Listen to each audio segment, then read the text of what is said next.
Make sure you subscribe on all platforms and leave that 5-star review. Let's get it. In an environment where he's comfortable, where he can be Victor.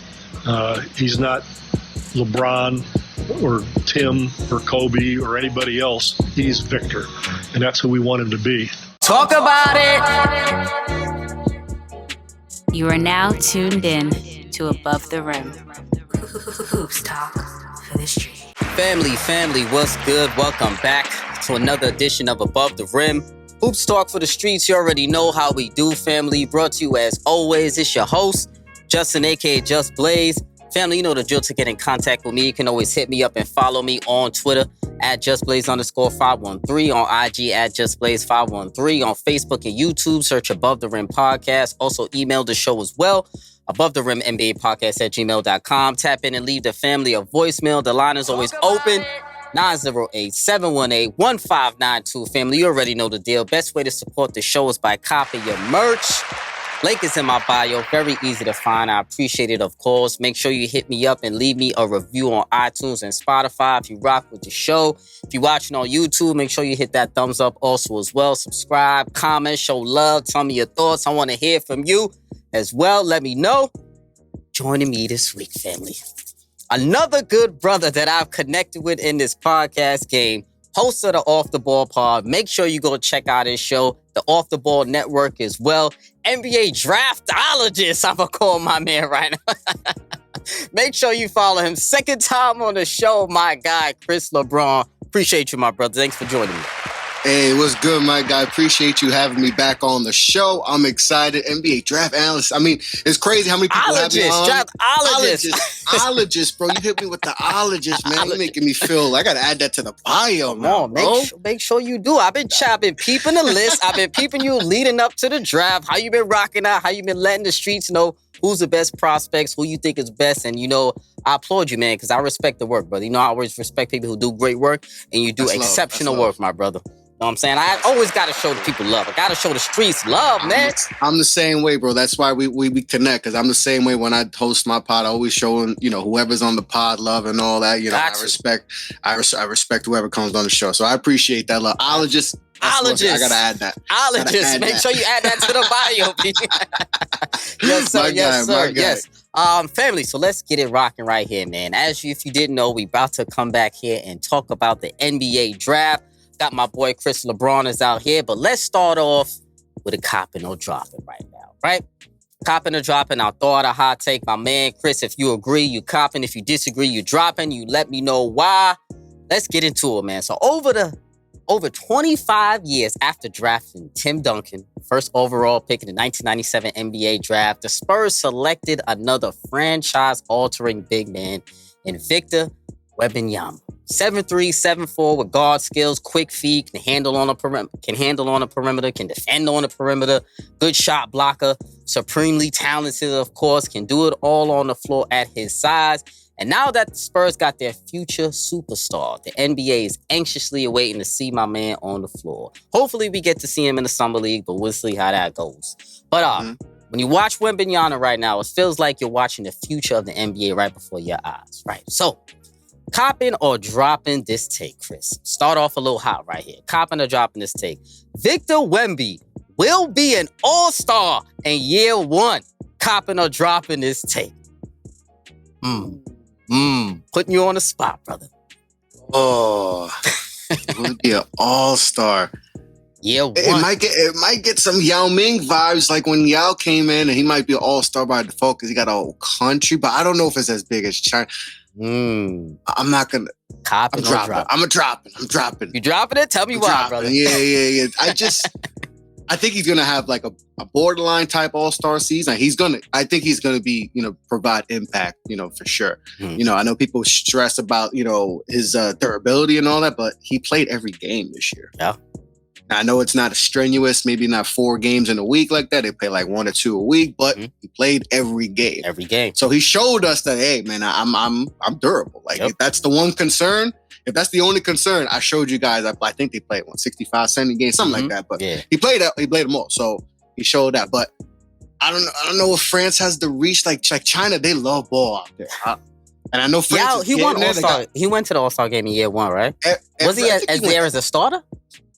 Had to be. I don't know. I think he was a starter. If he was in the All-Star game, I feel like he had to be a starter. Just he had because to of be the a starter. Yeah, because he didn't have the stats to be like a backup and all that. So I think he went every year. If I'm wrong, if I'm correct, as in the NBA, you know. So I don't know if the reach is like that with France. I don't know if they rock with basketball like that, like China does. I mean, so I'm gonna Boris Diaw. They got some pieces over there. They got a squad. That France team that's gonna be playing with you, like they got a squad. They sure do. Like even people are like, yo, USA might finish like second, might finish silver or bronze. Like, it's gonna be something. But I'm gonna drop it. I think he's gonna be next. If sophomore year, I think he could be a starter. Okay. Year 1, I think I'm gonna drop it. Okay. Well, listen, I agree with you, my brother, because I'm dropping this also right now. So, I honestly think he's going to play very well in year 1, right? But I think becoming an all-star may be a little bit much unless he gets voted in by the fans. I think that will be the only way that he does make it to the all-star team in year 1 because, like you said before, depending on how many people really care over there in France. But I think with him being drafted,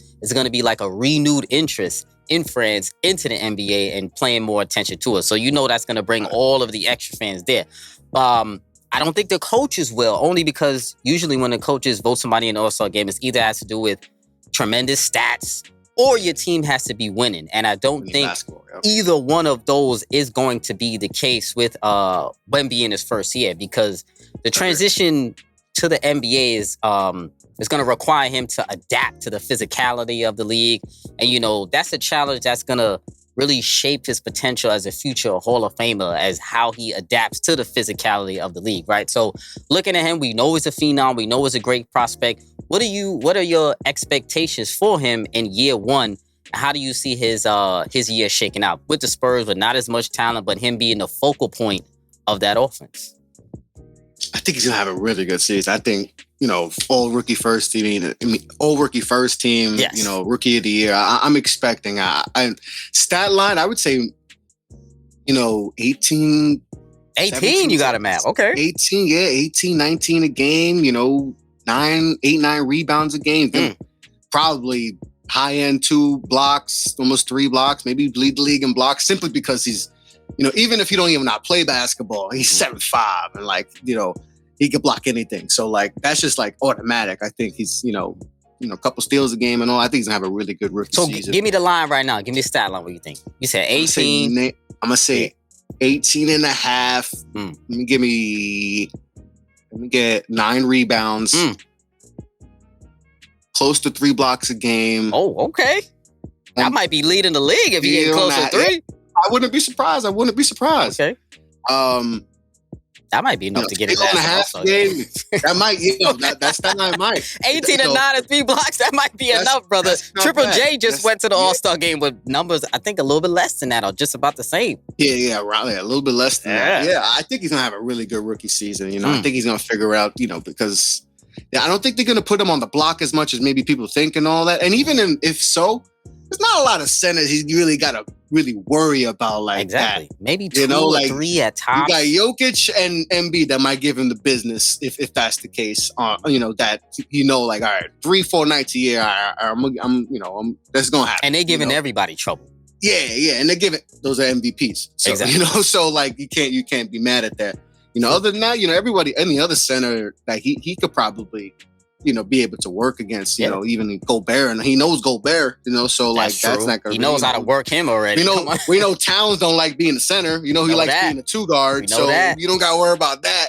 You know, Ayton, we don't know about Ayton and all that. We don't know what team he's going to even be. He might work Ayton. I'm gonna be honest. Yeah, he might work Ayton. So like, I you know, it's going to be interesting to see because there's so much you could do with it.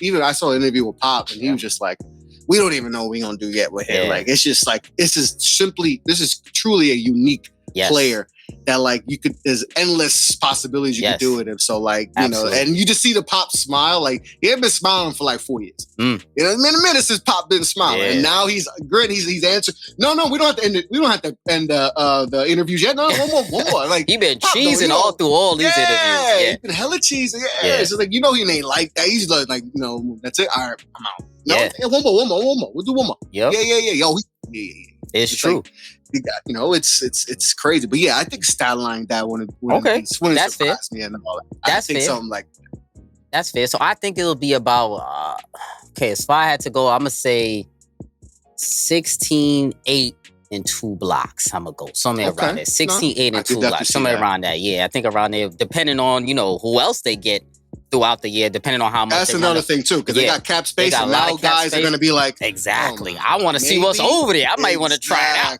Right. So exactly. So when we talk about Wemby, right? A lot of coverage, a ridiculous amount of coverage in the last couple of weeks, But let's talk about some of the coverage of these draft picks, right? So social media, we know, has boosted a lot of these draft picks in these couple of days, right? So the Spurs, we know, landed the most coveted draft pick in a very long time. Kareem Abdul-Jabbar, to me, was the best NBA draft prospect ever coming out of UCLA. Then we had LeBron James, who was the next best NBA draft prospect. Now, 20 years later, people are saying Wemby might be the next best one since LeBron James, right? But people forget LeBron had a $90 million contract out the gate as soon as he got to the NBA.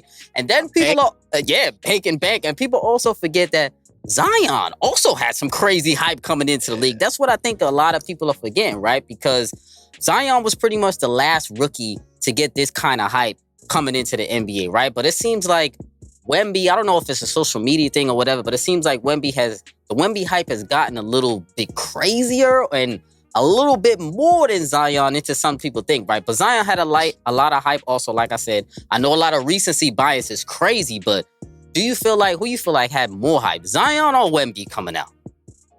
I think it's closer than we Zion think. Was crazy than a lot of people think, man. Zion hype was insane. It was wild. Because we saw some of it in high school too. And then it kind of died down a little bit towards like the end of his high school run. Then because RJ had reclassified and we were hearing about he's going to be the next. We call him Maple Mamba, all of that. Like, got crazy like that. He started to get a little bit, and then we saw it. Then Duke happened, and then like from the jump, it was like, oh, this boy's nice. Yeah, he's nice, and he had the it factor and all that. Like so, and then that train just rolled. I mean, when Obama pulls up. When Obama pulls up, something, and I was saying that he went through his shoe and all that, but I remember that game being like great. I think that was the UNC game. Yeah, UNC Duke game. There was a lot of people like that game. And everybody there, but when Obama pulled up, I was like, yo, that's how you know this. But you see, Wemby didn't have a game like that coming into the NBA. Not a game where American celebrities came and pulled up to his game. His games were all broadcasted on NBA TV, NBA app, or whatever the case may be. Mostly, his main one was really against Scoot. That's pretty much what his main one that was shown, and nobody was really at that particular game. So I know a lot of people saying, they hyping him as the best, the most coveted draft prospect ever, or the most hype. But people are forgetting Zion hype was crazy coming into the league. Yeah, it was Zion insane. In the States was crazy, and if Victor had gone to Duke or Carolina, the hype would be it would be ridiculous, quadruple of what we saw from Zion and all that. So it's actually close. I mean, we probably feel the Zion more because it was in the States, so we kind of saw it. But Victor, I mean, you got Woj saying he's the greatest prospect, not just in basketball sports. I think he dragged. Not in basketball, in sports. I mean, sports, period. Baseball, sports history. NFL, and he said professional team sports. He said, I'm like, hold on, Woj, chill out. I know it's in the script to hype up Wemby, but I'm like, hold on. Windhorse saying a lot of that too. So we're gonna see, because now that they hyped him up so much, he's going to have to live up to a lot of that hype, because there's going to be a lot of eyes on him right now. They're ready on him. They're ready on him. He had his first little shoot around, just messing around, and they're like, oh, man, he missed all them shots. I saw they were dragging him just because he missed a couple of shots. Yeah, I'm like, dude, I mean, this is what's going to happen. You get to the States, and it's a different animal and all that. And that's why it's going to be important for him to teach him, because he's not from the States, so he probably doesn't understand how American media works and social media and all that. So he's going to have to adapt to that standpoint for being criticized differently, that he's from, being, playing for his club team and then in France and all. He ain't going to, it's different. He needs to go talk to Bron, KD, Zion. You see what Zion happening right now. He needs to talk to all them boys and be like, hey, how do I handle this? Because I'm not accustomed to this. And all that. So he needs a whole class on the, forget about we know what he's going to do encore, I feel like. But it's the off the court stuff that we need to work. But I will say this. I don't know if he should talk to Zion because we see Zion. The mistakes that he's making right now.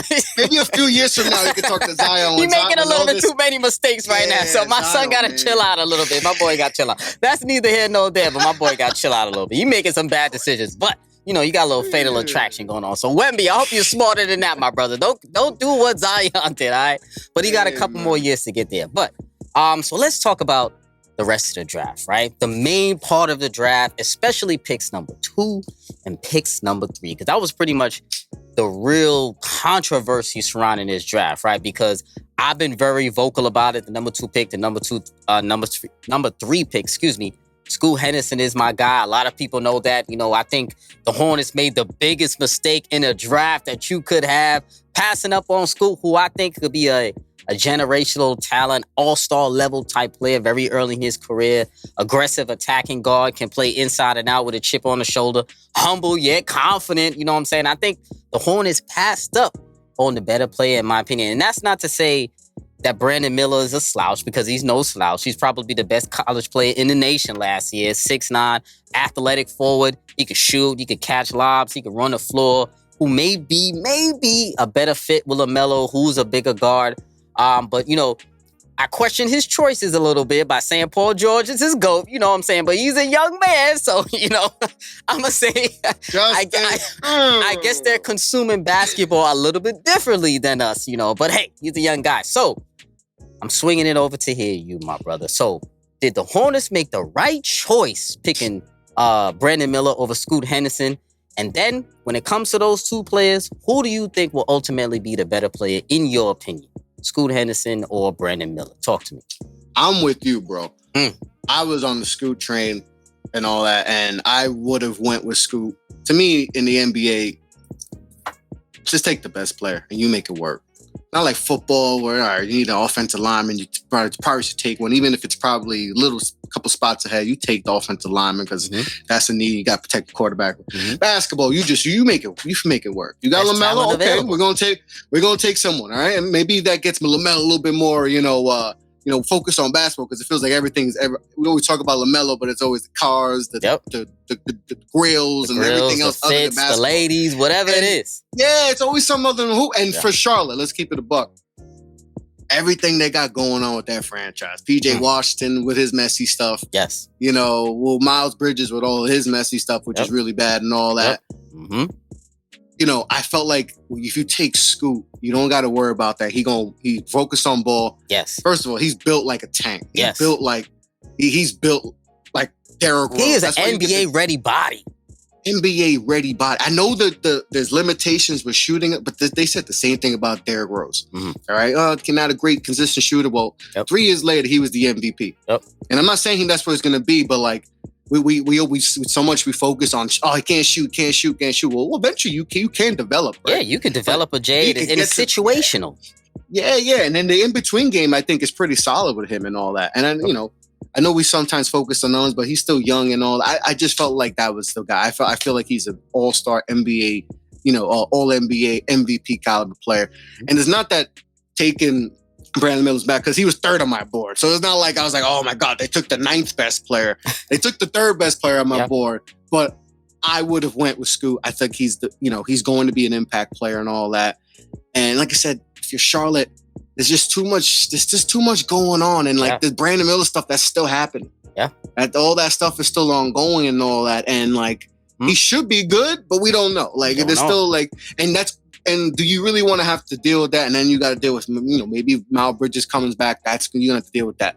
LaMelo, is LaMelo, all that. Like what comes with LaMelo and all that. PJ Watt, like it's just so much. It's like just take that, and that could be, and then. Listen, and then you figure it out with him and Melo, and I think Melo could play some off ball, slashing and all. He's 6'8", he's athletic and all that. Yes. I think that could work. That could have worked just as well as with Brandon Miller and all that. But I would have took a Scoot. That's just me though, and I'm not saying it's like a catastrophic mistake and all that, but it just feels like Charlotte always does this, right? Always. And then like the player they pass up on it, like one player before it becomes a star and all that, and it's just like I would have taken Scoot. I think Scoot's that dude. I think he wants it. And now in Portland, like now that he knows he was second best player and he went third, I think that's a big chip on his shoulder and all that. Like I said, he has the NBA body and all that. And I think the shot's gonna come and he's gonna be respectable. Like see with Ja and see with Derrick Rose. And I think I would have went Scoot, but. Me too, man. So how I'm looking at it is, I think the Hornets picking Scoot Henderson, if the Hornets were to pick Scoot, I think it would have been more of a culture choice. You know what I mean? Like picking Scoot Henderson and bringing him over to your franchise is more of a culture restart, in my opinion, right? Because you're going to have a draft pick who you know is going to be focused on basketball. Like you said, not to say Brandon Miller is not. They're both going to be focused on basketball, but Scoot doesn't have any of the extra noise around him. Is really, he has a great family unit, a lot of things around him who are going to keep him focused. And a lot of people don't, I mean, I'm sure they realize they know, but he's been in the G League. So he's been playing around older men. He's been playing around grown men in the G League. So he knows how to handle himself in more of a professional environment. And in a franchise like Charlotte that is in a little bit of flux, you know, they don't really have the right structure, the same structure as a lot of other NBA teams. You see the Michael Jordan's leaving to get new ownership and a lot of things like that. So to me, Scoot Henderson, like you said before, he would have been the best pick in my opinion, right? So talking about Scoot now, he is in Portland. So we know who else is in Portland. Damian Lillard there with him. So now that causes another conundrum over there in Portland, right? So I want to ask you if Scoot will be good enough to push Damian Lillard out of town. I want you to answer first, and then I'm going to answer. Do you think Scoot will be good enough to push Damian Lillard out of town? Yeah, well, Dame should be out of there, you know, today. They should today. Be like, sorry, Dave. Well, they showed by their actions, right? Yep. Like, they showed by their actions, like, hey, we don't care what Dame wants. We go and take Scoot. We're not trading him for whoever's on the market, and whoever we even get with the third pick, if we were to trade it, isn't going to like suddenly like, well, we're going to go from being a championship team. Like there's love, you know, there's no one available like that, you know, to be honest. And they know that. Yeah. They know that. They're just waiting for Dame to be like, yo, all right, I want out. And they're like, it's crazy. And even like, I think they had the 23rd pick too, or something like that late. And they didn't even trade that one. That one you could have made sense. Like, all right, let's trade it. They can't both. They're literally looking at Dame like, hey, it's you. It's you. It's not us. You know, like relationships. Like, no, it's you. Yeah. And we're telling you without telling you, like, hey, come on, man. Like, we've run its course. Like, we've tried to work it out and all. We tried to do this, try to get you Jeremy Grant and all that, and it hasn't worked. We need to start over. We gotta start over. They saying it. They saying it by their actions. They're like, we're taking Scoot. Yeah. We're taking Scoot. And we got Scoot Shaden. We got Anthony Simons and all.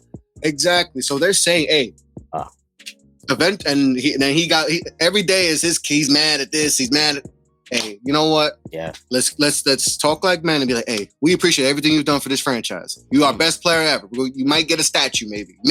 You know, you're gonna get your jersey retired for sure. Statue, maybe. But maybe.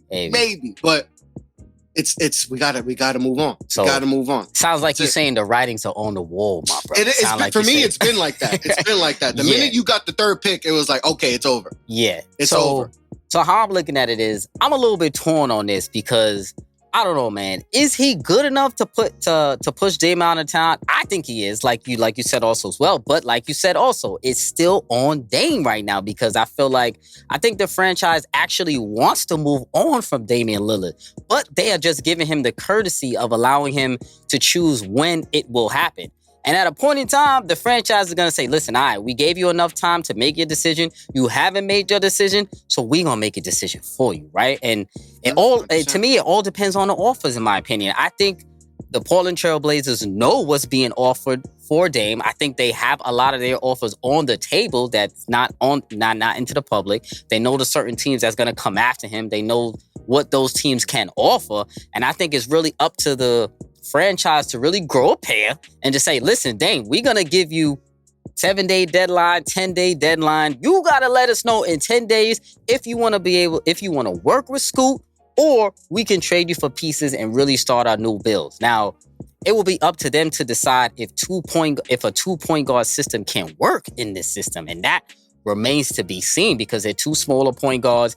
And I actually think it can slightly, but I think when you throw Anthony Simons in the equation, that's why I think it can't work. Because you can't have three of them. You can't have three guards that are very similar. Two, you could probably try to make it work if you had other pieces that go with it. But three, I think it's pushing it a little bit. So three guards who are similar or a little bit similar, maybe too much. We've seen the Golden State Warriors are going for now with a 2-point guard system with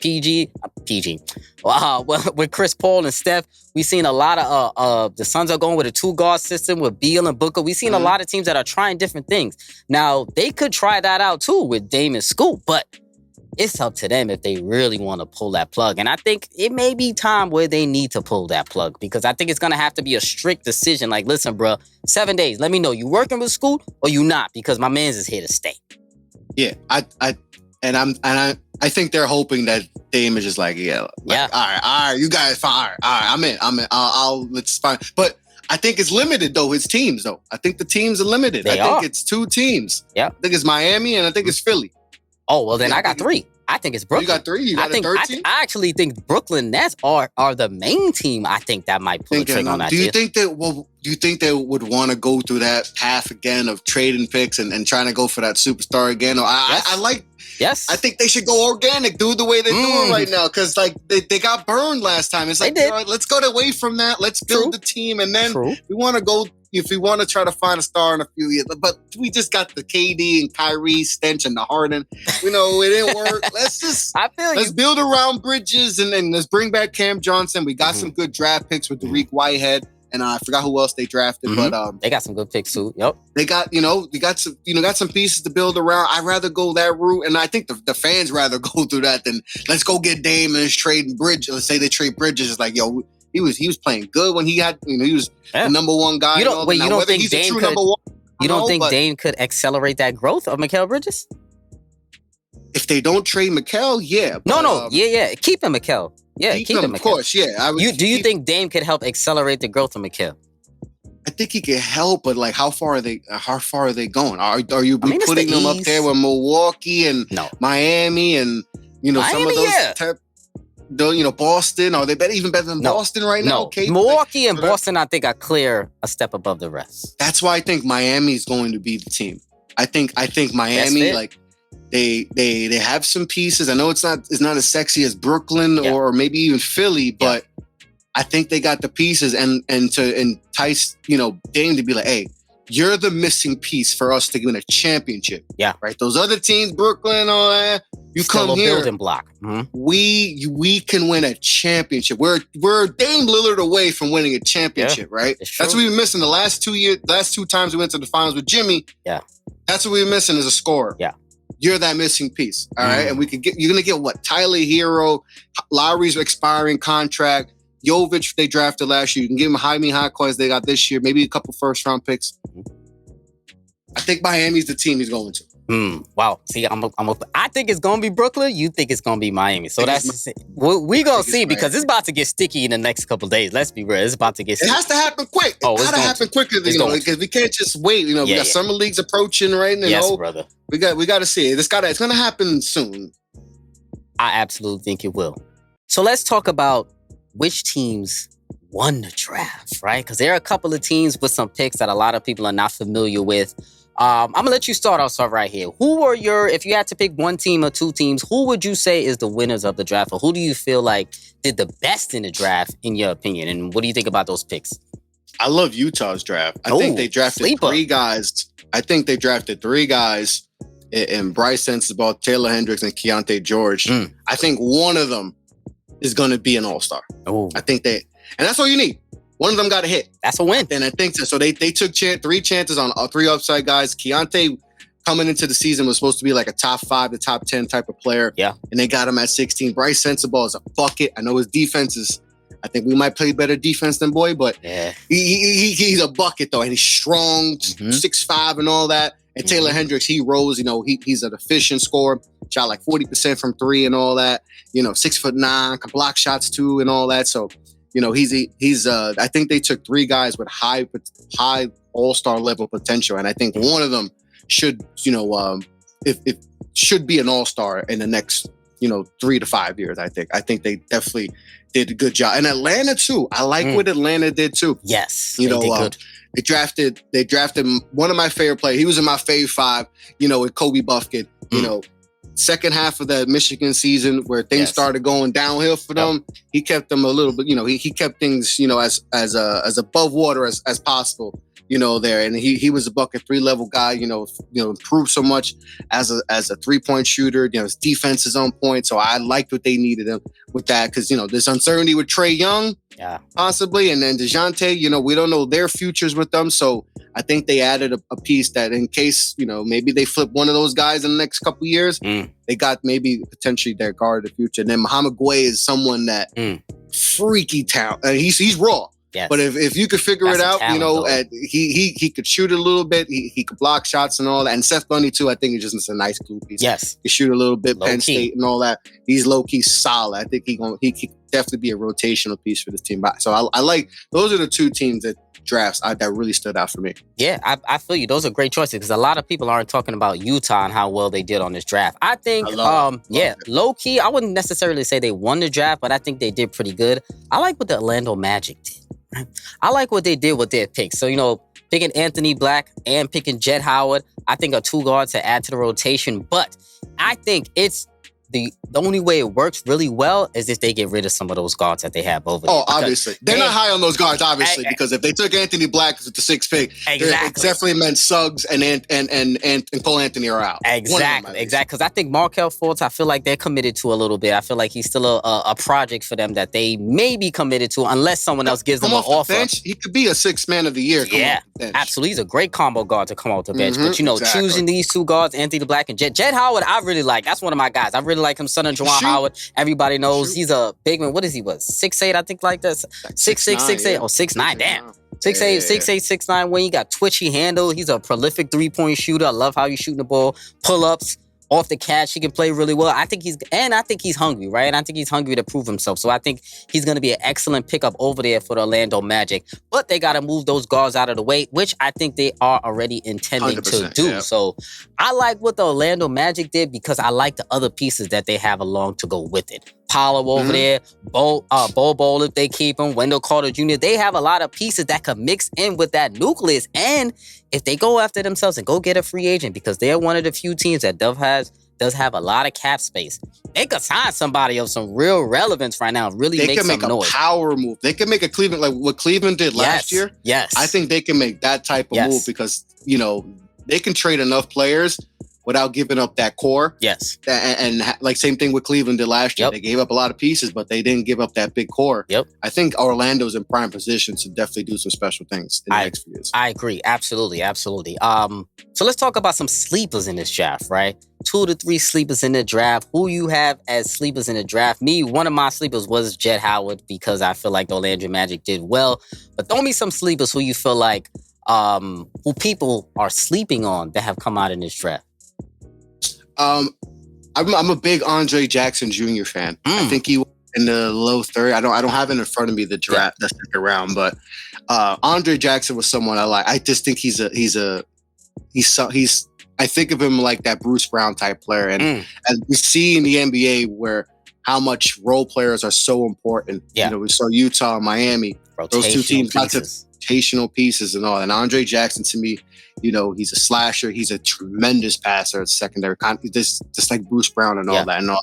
The shooting needs to be worked, but he's, those type of players are like that. Leonard Miller, he went like 40s. I forgot exactly what team he went to.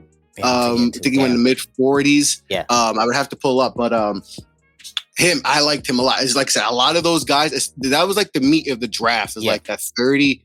A lot of rotational pieces in the mid part of the draft, like players who you can plug and play in different situations and they will succeed. Big 100%. Guys like that, Leonard Miller, like I said, big reason why Miami went to the Final Four and all that with Isaiah Wong and all that. Like he was a big piece and all that.